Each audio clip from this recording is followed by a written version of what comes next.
Assalamualaikum warahmatullahi wabarakatuh. Saya Melisa Sandra dengan NIM 216605074 kelas Persya BBP 21. Baiklah, di sini saya akan mengerjakan tugas pengantar manajemen, di mana di sini saya akan membeli sebuah barang dan setelah itu saya akan mereviewnya. Baiklah, di sini saya akan membeli sebuah barang di pasar raya dan perjalanannya yaitu dapat kalian lihat di video setelah ini. Sebelumnya di sini saya akan berniat untuk membeli kaos kaki dan ikat rambut. Di sini saya akan melihat tokonya di mana, di daerah mana dan apa nama tokonya. Jadi untuk melihat lebih lanjutnya, saya persilahkan kepada video selanjutnya. Oke teman-teman, di sini saya menuju perjalanan dari Sungai Bangek ke Pasar Raya Padang. Di sini saya akan membuat tugas pengantar manajemen dengan dosen pengampu Bapak Riyandi Mardika Adib. Di sini saya akan membeli barang untuk direview nantinya. Oke, rencananya saya akan membeli kaos kaki dan ikat rambut. Tapi kita lihat nanti apakah saya akan membeli ikat rambut dan kaos kaki. Terlihat sepanjang perjalanan begitu jauh, sekitar 30 menitan dari daerah Sungai Bangek ke Pasar Raya Padang. Lumayan ramai jalan-jalannya, dan di sini saya bersama teman saya yang akan memvideokan saya selama membeli barang nanti. Oke, di sini pemandangannya yaitu Masjid Raya Padang. Di sini saya melewati Masjid Raya Padang. Sepanjang jalannya begitu terik matahari yang begitu panas. Dan saya sampai di Pasar Raya Padang. Di sini saya melihat-lihat toko aksesoris yang akan saya kunjungi. Masih juga belum dapat toko aksesoris yang saya kunjungi, saya terus melanjutkan perjalanan mengelilingi Pasar Raya Padang. Dan saya juga melihat-lihat apa yang nantinya akan saya beli, apakah ikat rambut dan kaos kaki atau yang lain. Di sini saya telah sampai di sebuah toko yaitu Najla Aksesoris. Di sini saya melihat sebuah kaos kaki. Dan sepertinya saya seorang mahasiswa tentu membutuhkan kaos kaki untuk pergi kuliah. Jadi di sini saya akan membeli kaos kaki. Saya juga memilih-milih di mana kaos kaki yang bagus. Dan begitu banyak pertanyaan yang saya lontarkan kepada penjaga tokonya, dan penjaga tokonya begitu sabar. Jadi kepada teman-teman yang ingin membeli sesuatu, datanglah ke Najla Aksesoris di depan Pasar Raya Padang. Di sini begitu lengkap, tokonya juga besar dan banyak juga kamera CCTV yang memantau. Jadi ini betul-betul toko yang saya rekomendasikan karena penjualnya begitu ramah. Apapun yang kita butuhkan, insya Allah pasti ada di sini. Oke teman-teman, mari kita lihat. Saya akan membeli ikat rambut. Sepertinya saya akan memilih-milih ikat rambut yang lucu. Dan di sini banyak boneka, banyak juga aksesoris lainnya. Dan apapun aksesoris yang teman-teman butuhkan, silahkan cari ke sini. Di sini saya masih melihat apa yang ingin saya beli, dan abang tokonya membantu saya dalam memilih ikat rambut yang akan saya beli. Di sini saya kebingungan teman-teman, saking banyaknya ikat rambut yang bagus-bagus, jadi saya kebingungan dalam memilihnya. Mari kita lihat-lihat dulu. Sepertinya yang ini bagus.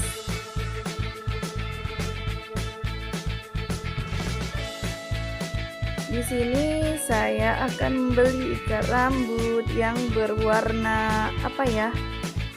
Sepertinya saya akan membeli ikat rambut yang berwarna biru. Oke. Lucu kali ikat rambutnya. Oke, kita lanjutkan lagi melihat-lihat barang yang ada di sini. Tetapi sepertinya saya udah deal dengan membeli ikat rambut dan kaos kaki. Dan saya lagi melihat-lihat. Di sini saya sepertinya ingin menukarkan kaos kakinya dengan yang berwarna hitam, teman-teman. Karena warna hitam itu lebih baik. Dan di sini saya akan membayarnya. Oke. Sepertinya saya lagi menawar. Dan abangnya nggak mau ditawar. Ya udahlah, kita beli aja. Dan saya melihat-lihat kembali kaos kakinya.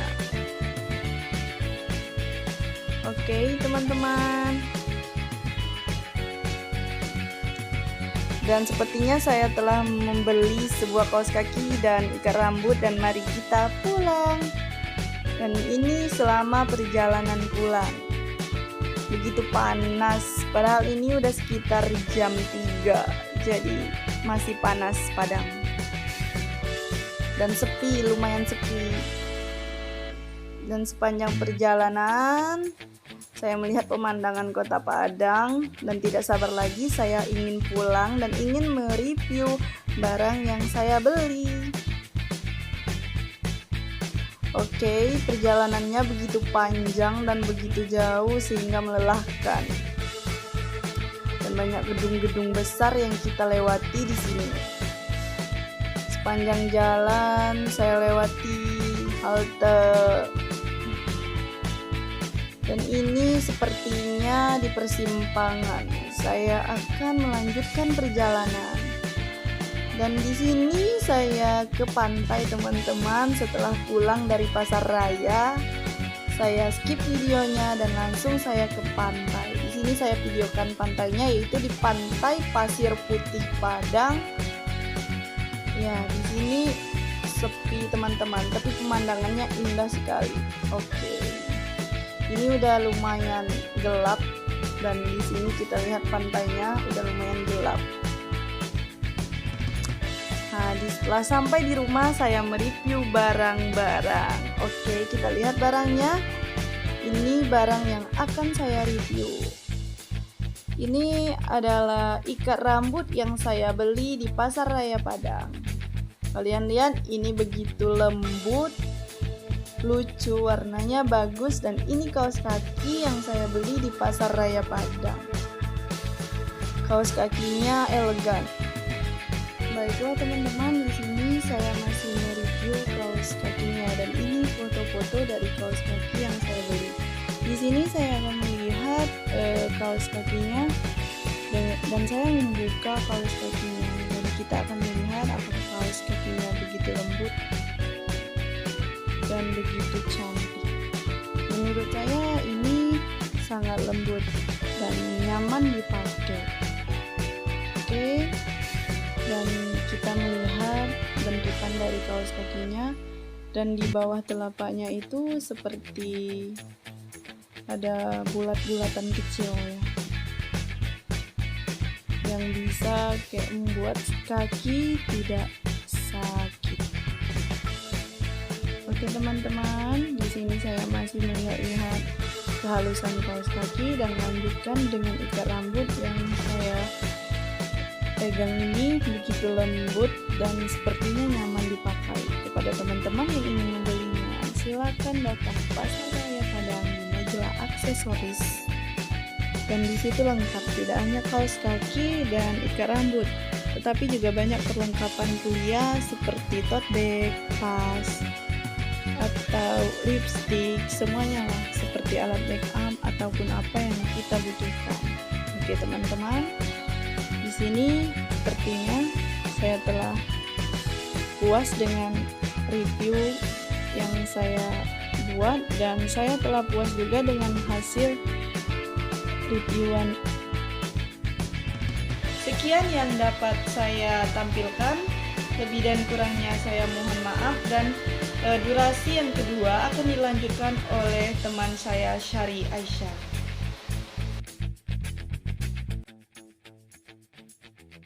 Assalamualaikum warahmatullahi wabarakatuh.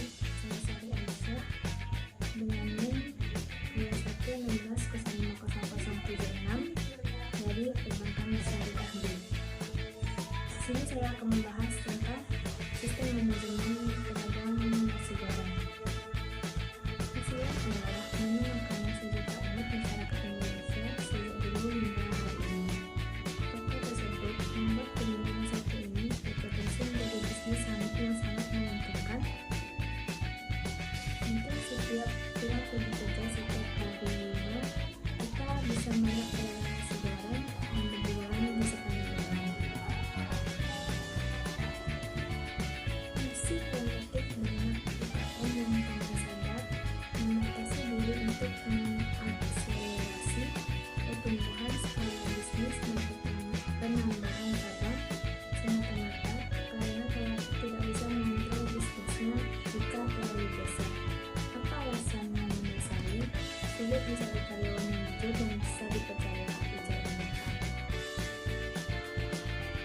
Demikianlah sehingga menjadi sebuah PR besar bagi Pilar untuk mengubah begitu banyak hambatan mindset para pebisnis UKM dalam hal pengelolaan karyawan agar UKM mampu tumbuh jauh lebih besar dan sehat. Tak heran, strategi pengelolaan SDM berbasis sistem merupakan fokus menggunakan metode organik dalam setiap program mentoring manajemen aspek keuangan dan pemasaran.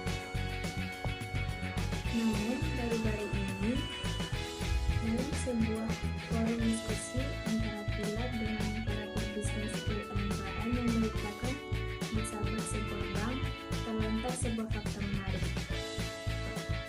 Seorang pedagang nasi goreng menyatakan bahwa dia telah memiliki 25 gerobak nasi goreng, dalam waktu dekat akan menambah 8 lagi dan menjadi 33 buah, dan masih akan terus bertambah. Uniknya, dia terus-menerus membuka cabang hingga ke luar kota. Bukan semata-mata disebabkan keinginan untuk mengembangkan bisnis, namun juga disebabkan pasukan SDM yang berlimpah. Tentu saja mudah mencari SDM untuk level gerobak nasi goreng. Mungkin demikian ujar Anda dalam hati benarkah?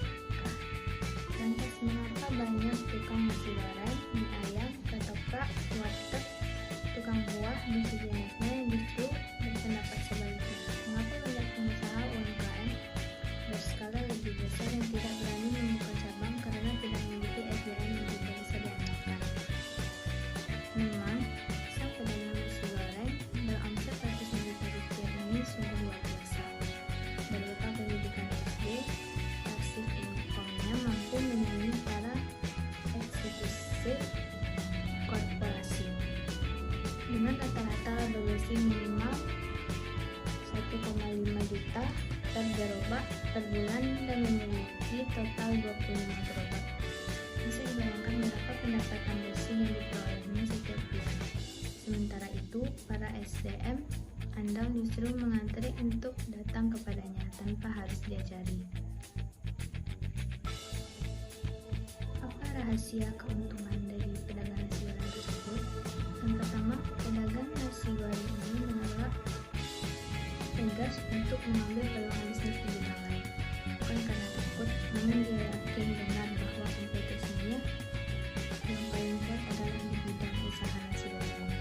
Dia sudah tahu betul bagaimana resepnya, bagaimana melatih karyawan baru, kemana mencari pemasok yang baik, bagaimana perhitungan waktu yang tepat, bagaimana mengawasi operasional dan distribusi antar cabang, dan sebagainya. Singkatnya, dia paham benar know and how bisnisnya alias masternya bisnis. Dan yang kedua, pedagang nasi goreng memiliki part yang jelas dan tajam mengenai target-target pendapatan dan jumlah gerobak yang ingin dicapainya dalam jangka waktu tertentu. Bahkan dia telah menguasai benar perhitungan usaha tanpa mengikuti laporan keuangan formal, sehingga mengetahui berapa jumlah gerobak yang harus dibuka agar modal penjualannya dapat dilunasi tepat waktu dengan tetap meraih laba